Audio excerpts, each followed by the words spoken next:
Some huge changes are happening right now in the Florida housing market. So for example, there's this big disparity between demand and supply. Supply increasing big time, demand actually falling. I'm going to share a lot of trends in today's video based on data, go figure. We're going to talk about closed home sales, cash sales, home prices, and much more, especially inventory. This video is from the Florida Realtors Association, or I should say the data is from that, but I'm going to share my own analysis of it. I'm also going to share how these numbers compare to years past, going back to 2017. Some pretty eye-opening trends that I actually uncovered when I was actually researching this video.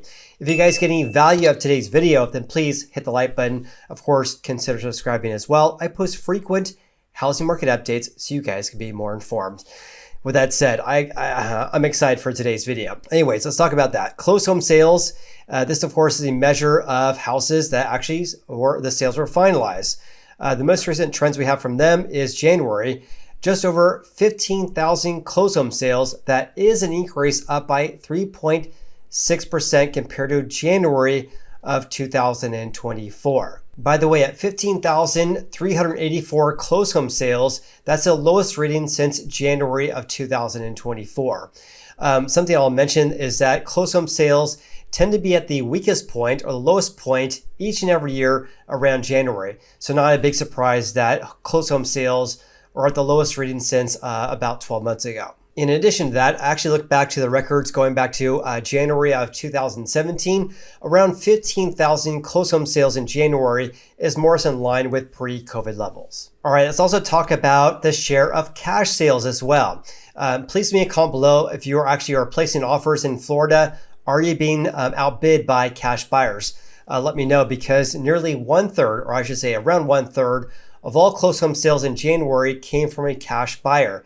That was a small increase compared to 1 year ago, but at 33.1%, that's the highest share since approximately 2022. In my personal opinion, this is likely from elevated mortgage rates, which is causing cash buyers to use cash to buy houses rather than taking on a loan to buy a house at around 6 to about 7%. And here's a chart below. As you guys can see, at 33%, this is very much elevated, right in line with the spring home buying season of 2022. In addition, looking at 2017, 18, and 19, take a look at this. In January 2017, just over 30% were cash buyers, 30% in 2018, as well as 2019. So the share of cash buyers at around 33% is more in line with pre-pandemic levels. All right, let's change gears slightly here and talk about home prices based on the median sale price. It says here that was at $410,000. Again, this video is only looking at single family houses in Florida.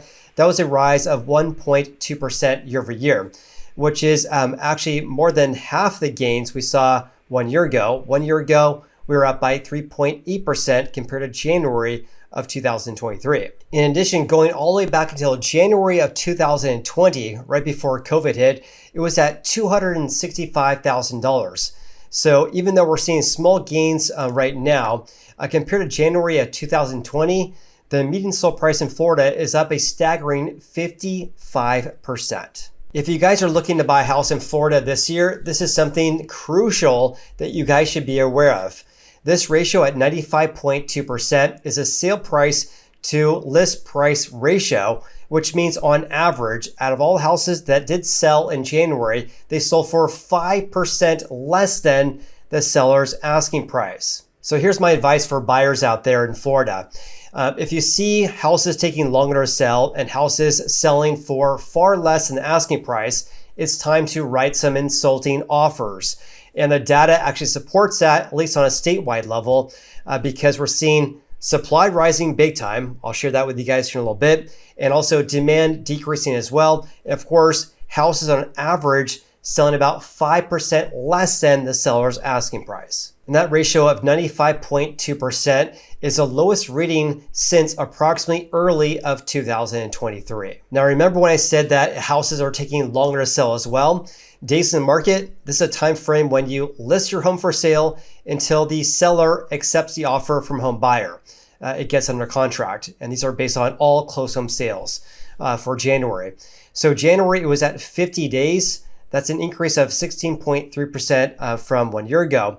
1 year ago, we're at 43 days. This means that homes on average took about 7 days longer to sell than 1 year ago. And at 50 days, that's the highest reading since February of 2019. So are you guys following me here? Houses taking longer to sell. On top of that, houses selling far less than the seller's asking price as well. Time to go out and find a deal, in my personal opinion.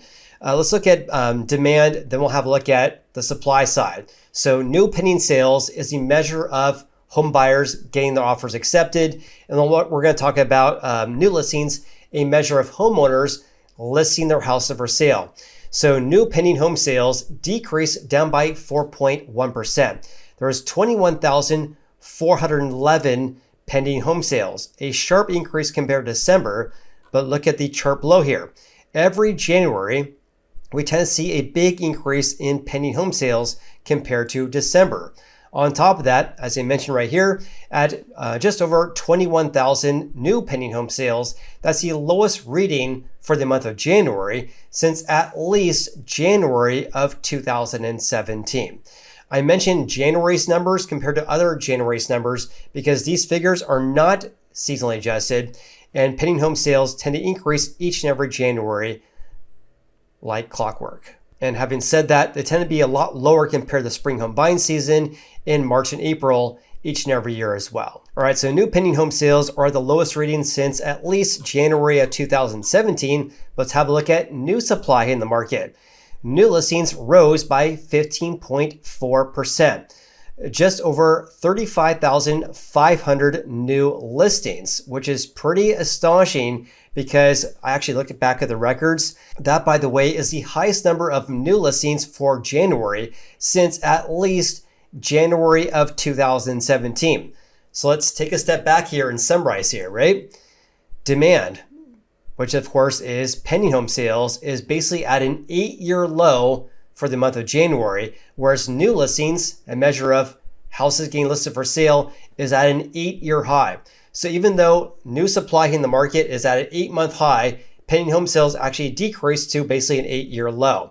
This is all causing overall inventory numbers or active listings to rise, which is going to put downward pressure on home prices. Now, speaking of that, let's take a look at active listings, which is the amount of houses for sale for every given month. So January, 107,000 houses for sale, an increase of 31% from 1 year ago. That's on top of the 24.8% gain we saw 1 year ago. That's not the biggest takeaway though. I mean, this is pretty crazy. 107,000, that's the highest it's been since August of 2012, the highest reading for any single month since August of 2012. In other words, inventory levels are at a 13-year high. And again, remember, pending home sales decreased down by 4.1%, the lowest reading since January of 2017, despite the fact that inventory is absolutely exploding. There is the highest amount in about 13 years. So supply increasing big time, but demand moving in the opposite direction. Let's take a look at this chart below here, which goes back to January of 2021. As you can see, inventory has been steadily rising ever since mid-2023, and we saw a sharp increase in January, unlike previous Januaries. So for example, January of 2024, which is right here, let me just highlight that for you guys, right there. A small increase compared to December. January 23, right here, more or less in line with December before that, and so on and so forth. Whereas this year was sharp increase due to the fact that new listings surge, yet pending home sales decreased quite a bit. Let's also have a look at a chart going back to January of 2017. It's actually more normal to have inventory levels in the range of 80,000 to just under 100,000 when looking at 17, 18, and 2019. In stark contrast, it looks much different this past year, where inventory has been increasing quite a bit, really ever since mid-2023. Also, going back to January of 2022, there was around 28,000 houses for sale. Therefore, inventory has increased a staggering 282% ever since then. So not only is housing inventory at a 13-year high right now, let's have a look at the month supply, because the month supply in Florida as of January is at 5.1 months, an increase of 34.2% from last year. I have a couple points I want to touch on this. The month supply at 5.1 months has basically been rising steadily since 2023, just like inventory numbers. Number two, 5.1 months is well above pre-COVID levels. It's more normal to have a 4-month housing supply in Florida, not a 5.1 month supply. On top of that, at 5.1 months, that's the highest reading for any month since at least 2017. So like I mentioned, if you guys are looking to buy a house in Florida, go find a deal, but also learn your market as well. Obviously, this is just talking about statewide trends. So learn your market. If you're seeing an area in which houses are taking much longer to sell, you're seeing a big increase of new supply in the market and houses selling less than the seller's asking price on average, then go write some insulting offers, in my personal opinion. And inventory, by the way, is not just increasing in one price segment, it's increasing in virtually all price segments. So here's a look at the amount of houses for sale by price range, or the increase here. So the biggest increase of inventory is in the range of $200,000 to just under $300,000. So $250,000 to $300,000, there's 61.8% more houses for sale than 1 year ago. But all price tiers here have a gain over 15% year over year. Now, one thing that's really kind of holding up home prices thus far in Florida is a lack of distressed home sales or a lack of foreclosures and short sales, because approximately 1% of all closed home sales in January came from a foreclosure or a short sale. So for example, there was only 166 foreclosures that closed in January this year compared to 15,190 regular home sales and only 28 short sales. Lastly, let's have a look at each of the metros as well, because like I mentioned all the time, real estate is local. I'm only going to share, I'll scroll so you guys can see. You guys can pause and screenshot. I'm only going to talk about the metros that had at least 1,000 closed home sales. So Jacksonville metro area, sales rose by 7.2%. The median sold price, $385,000. That's an increase of 1.3% compared to January 24. The Miami metro area, sales rose by 4.4%. Prices are up by 7.4%. It's an expensive market there, of course, $650,000. Northport, Sarasota metro area, sales surged by nearly 14%, yet their median sold price decreased down by 5.7%. Also in the Orlando metro area, sales are virtually flat, yet prices are up by 6.4%. And lastly, let's have a look at Tampa. Tampa, Florida, sales rose by nearly 8%, yet the median sold price decreased down by 1.3%. With that said, if you guys want an agent referral in Florida, then please check out my website, which is realestateteamfinder.com. Hope you guys got some value out of today's video. And of course, if you did, please hit the like button. Also, consider subscribing as well. Have an amazing day. I appreciate you, and we'll see you in the next video.